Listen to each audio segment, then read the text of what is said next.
know that some plants do a little bit better than others in certain areas, and some also do a little bit better in certain conditions. Now, they also mature at different times during the year. So Levi Gardner, the gardener from Urban Roots, is here with us today.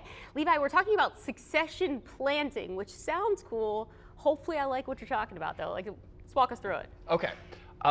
So succession planting is that different crops take different times to mature. So how long does it take for a radish to grow from seed to harvest? Any idea? I have no idea. So I'm not even going to try to guess. About 30 days. Okay. 30 days seed to harvest. Pumpkin, on the other hand, more like 120 days. So succession planting means there are some things we can plant multiple times during the season. Ah, gotcha. So instead of just thinking about, it's everybody's getting excited, it's May, getting their garden in, Yeah. there's some things we can grow multiple times. Okay. So all those crops that were just listed, all of our root crops and our greens, we can actually grow multiple times through the season.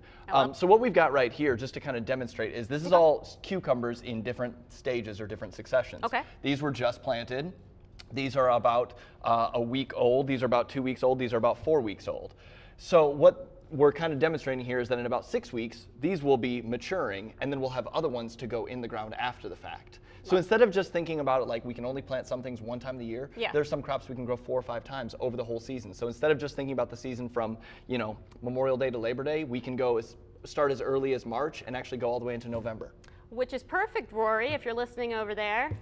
Your wife who's trying to figure out things to plant, here you go. There's some good suggestions. All right, so talking about cold and warm season. Yeah, so cucumbers are a strange one because they're a warm season crop, but they like it cool, which is just weird. But generally, there are some crops that like cold weather and they do fine with it.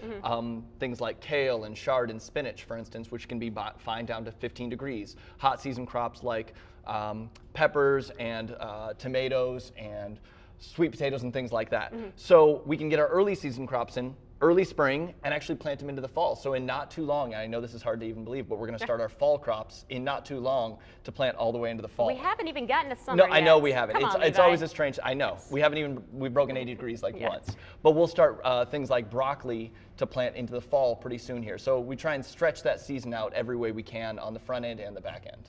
I absolutely love it. We've got about 30 seconds left. Tell us about some of the events that you got coming up. So this Thursday, Critter Barn is going to be at Urban Roots. I love Critter Barn. So if you're into goats, ducks, Who chickens. isn't? I mean, come on. Yeah, it's a family event.